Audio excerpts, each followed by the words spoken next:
Olá pessoal, o assunto agora são as derivadas parciais.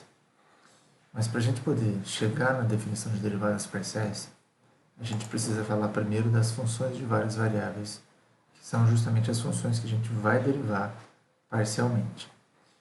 Bom, na definição de funções de várias variáveis, a gente precisa entender que, diferente do que a gente tinha nos cálculos 1 e 2, onde a nossa função ia da reta na reta, o nosso domínio agora mudou. A gente vai ter justamente várias variáveis no domínio. O que a gente tem então? O nosso domínio agora passa a ser um domínio no espaço de n dimensões. Então a gente passa a ter agora n variáveis independentes e não mais uma só, como a gente tinha antes. Mas a gente ainda continua com o contradomínio na reta, ou seja, a gente tem uma variável dependente, que é a nossa imagem. Essas variáveis independentes são agora a nossa entrada, então a gente tem mais de um valor de entrada, e na saída a gente continua tendo um valor só, um número real só. Bom, e o que é o nosso domínio agora? No caso das variáveis, de funções de várias variáveis, a gente entende como domínio o maior conjunto para o qual as regras de definição da função geram números reais. Ou seja, quando eu falo em regras de definição, eu estou falando do que a função vai fazer com os valores de entrada. E esses valores só podem gerar números reais. Vamos ver um exemplo. Nesse caso aqui, eu tenho uma função de duas variáveis, então x e y, e eu tenho uma saída, que eu estou chamando aqui de z, que é a raiz da soma desses dois números. Então, a regra que eu estou falando aqui é justamente extrair a raiz da soma dos valores de entrada. Isso precisa gerar um número real. Para isso, a gente observa que, para isso aqui ser um número real, o integrando, o que está aqui dentro, precisa ser maior ou igual a zero. Ou seja, essa é a minha regra do domínio. O que significa que o y precisa ser maior ou igual a menos x. Graficamente, nós temos isso aqui. Ó. Essa é a reta do y igual a menos x. E a parte onde o y é maior que x é essa parte aqui de cima. Então, dessa reta para cima, tudo isso aqui é o que a gente chama de domínio da função. Certo? Então, numa função de duas variáveis, o meu domínio vai ser uma região do plano. Ok? Vamos ver um outro exemplo. Muito bem. No exemplo 2, nós temos uma função agora do espaço de 3 dimensões no domínio. Então, eu vou ter agora uma função com 3 variáveis de entrada, que eu estou chamando de x, y e z, e continuo sempre com uma variável de saída, que é a imagem desses 3 valores. E qual é a regra agora? Eu vou fazer 1 sobre a soma desses valores, cada um deles ao quadrado. Então agora eu preciso ver em que condições isso aqui é válido, certo? Muito bem. Qual é então o domínio dessa função? Quando a gente observa a função, a gente percebe que são todos os pontos que não zeram o denominador. Então, esse denominador aqui não pode ser zero. Bom, o que mais que a gente observa? Quais são os valores de x, y e z que vão anular o denominador? Certo? Se eu quero os que não zeram, vou procurar pelos que zeram para ver o que vai acontecer. Bom, como todo mundo está elevado ao quadrado e eu tenho uma soma de 3 números positivos, eu posso concluir que essa soma de números positivos só vai ser zero quando os 3 forem zero. Ou seja, quando eu estiver na origem. Então, o domínio dessa função vai ser composto por todos os pontos de R3, exceto a origem.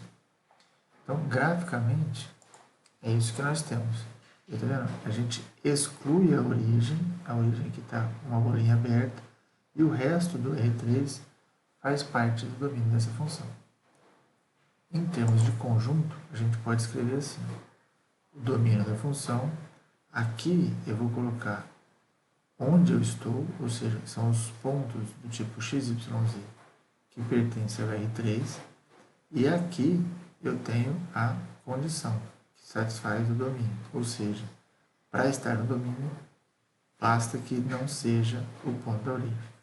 Uma outra forma de explicar, de escrever o domínio é usando conjuntos quando a gente tem poucos pontos que não pertencem ao domínio. Vamos ver algumas definições agora. Muito bem, então vamos ver algumas definições agora. E para essas definições, a gente vai considerar o espaço do R2, tá? E vamos considerar R sendo uma região desse espaço R2, tá? Então, R é um subconjunto do R2 e em cima dele que a gente vai fazer algumas definições. A primeira delas é sobre ponto interior. A gente diz que um ponto qualquer vai ser interior a uma determinada região, a um determinado conjunto do R2, se ele, o ponto, for centro de um disco que está inteiramente dentro da própria região.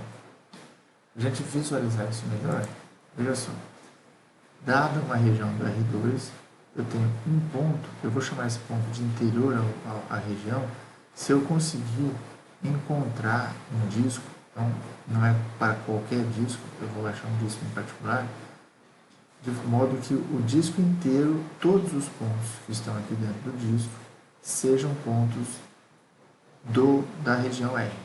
Quando isso acontece, esse ponto é chamado de ponto interior. Além dos pontos interiores, a gente tem os pontos de fronteira.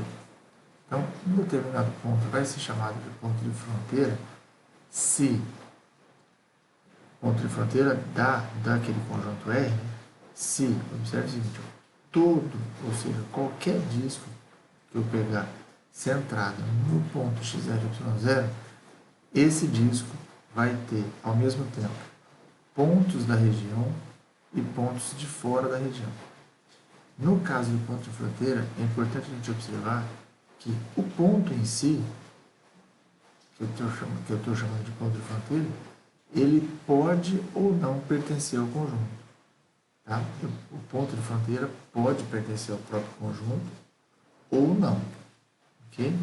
Graficamente, nós temos isso aqui.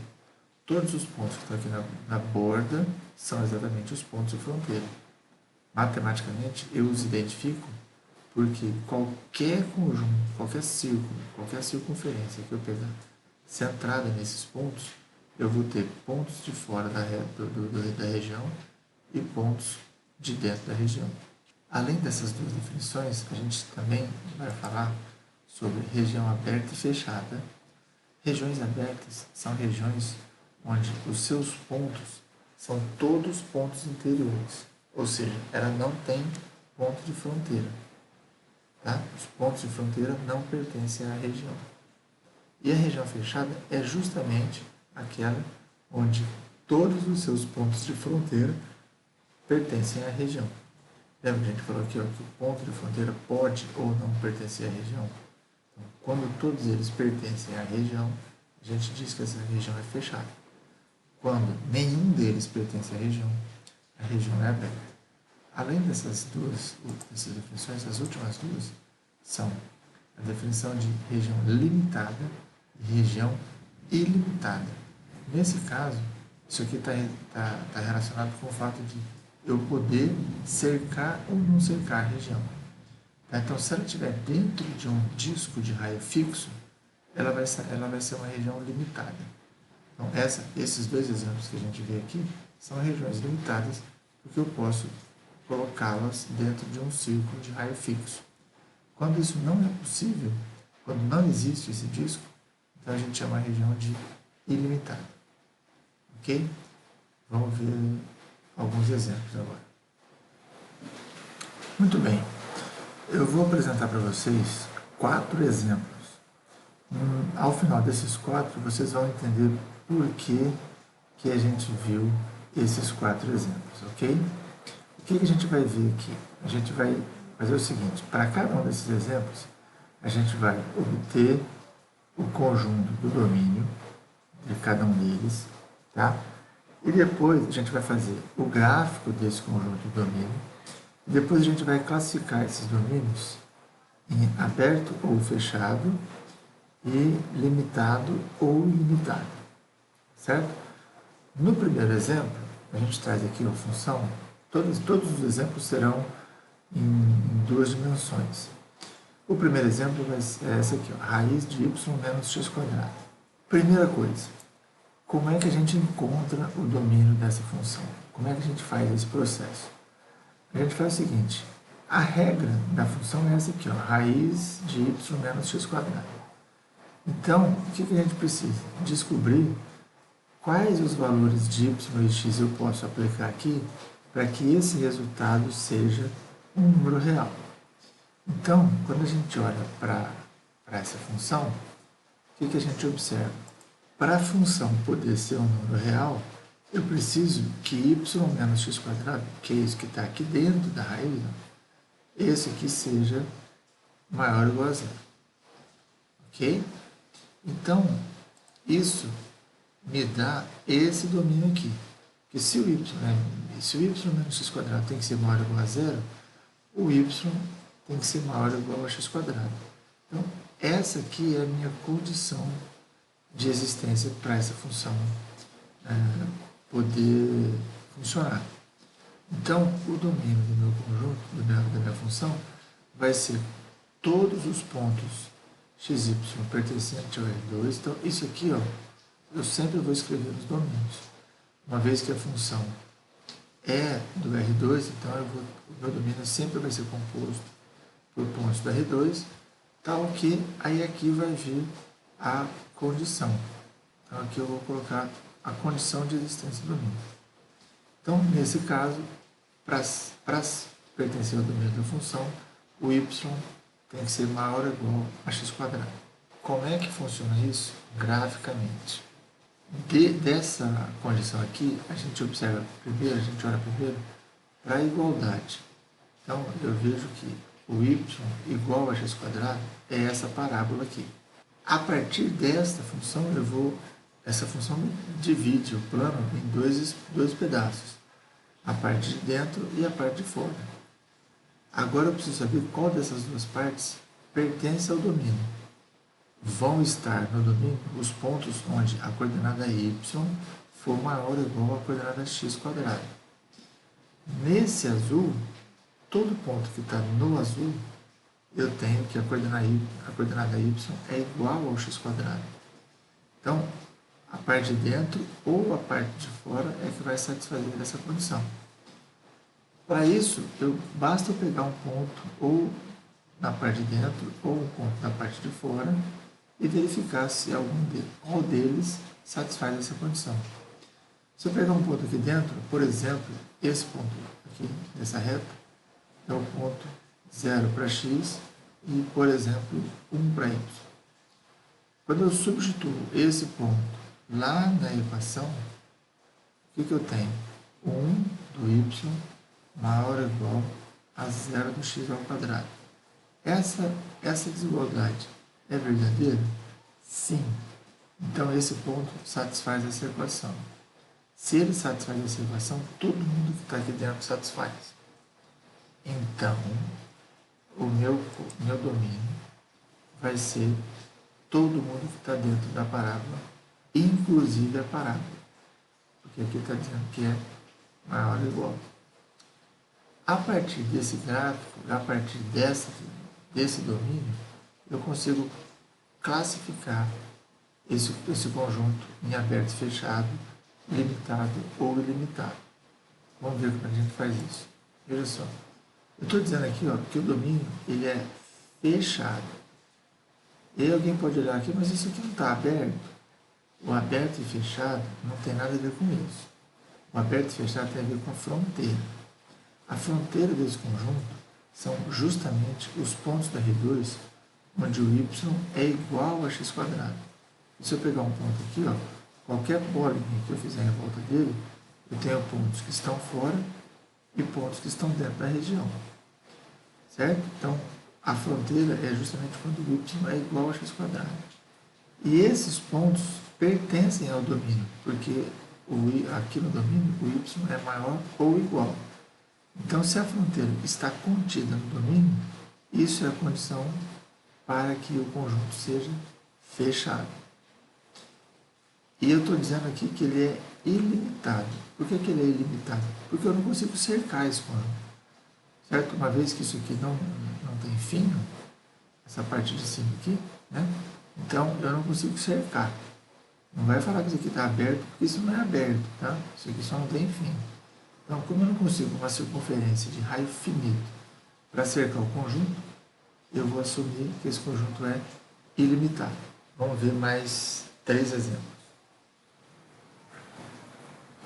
Pois bem, no segundo exemplo, nós fizemos uma pequena mudança, né?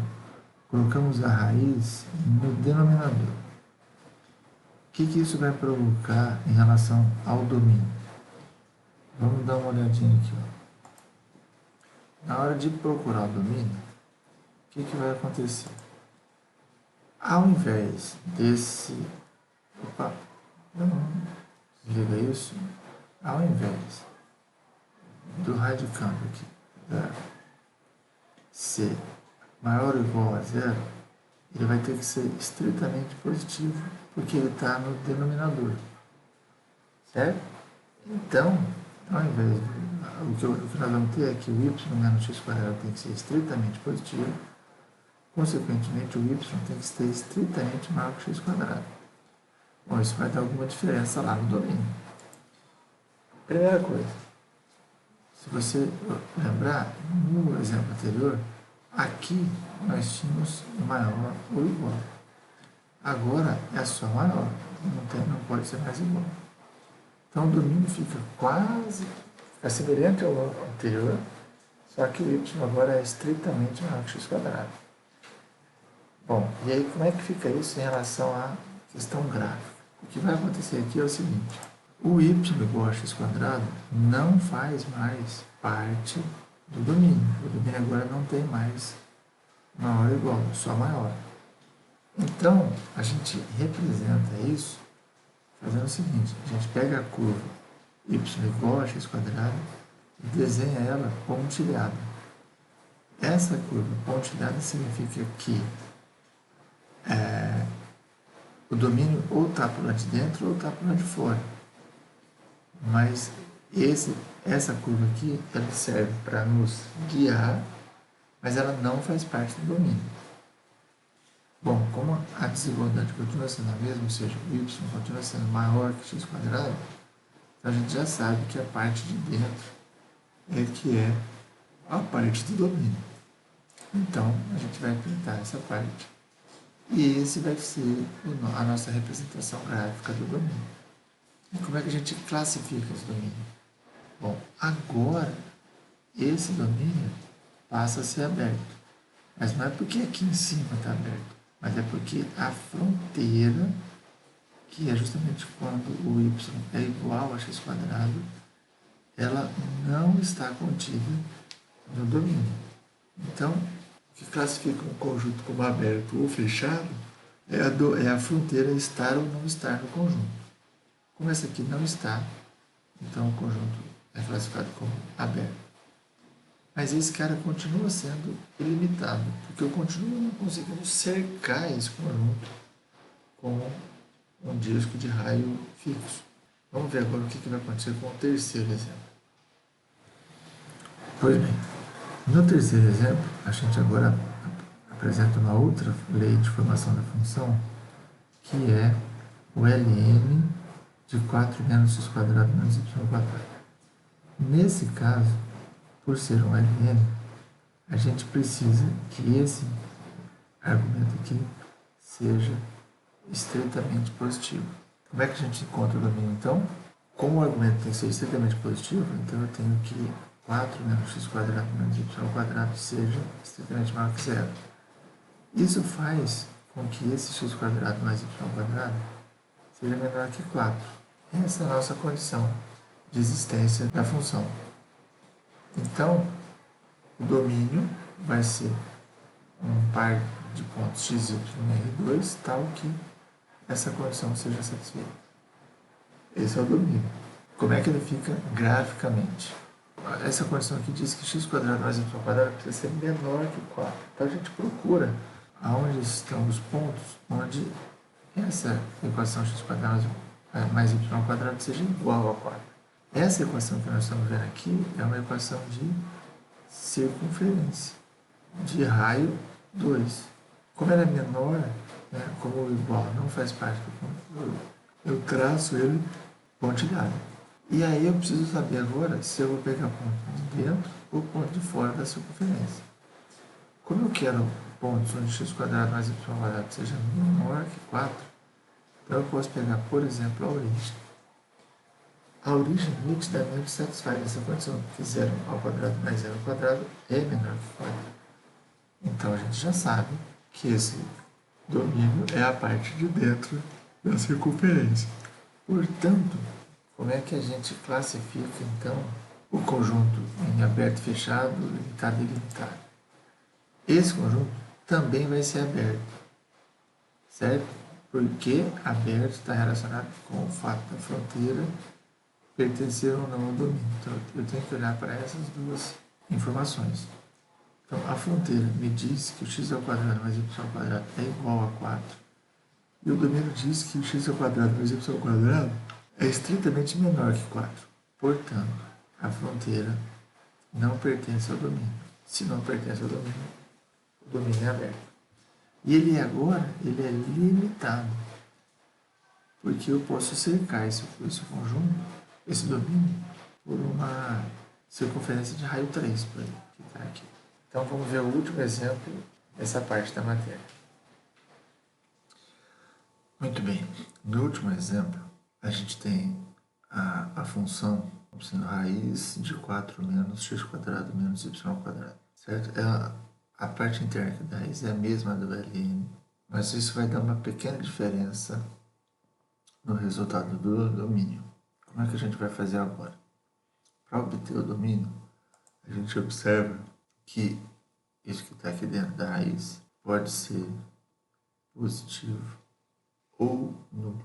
O que significa que agora o x² mais y² vai poder ser menor ou igual a 4. Qual é a consequência? O domínio, dessa vez, vai ser de pontos x, y pertencente a R2, tal que x² mais y² é menor ou igual a 4. A gente tem essa diferença. Graficamente, o que isso acarreta? Bom, agora eu vou olhar de novo primeiro para o x² mais y² igual a 4. Só que dessa vez, o igual pertence ao domínio. Então a minha circunferência vai ser desenhada de forma contínua.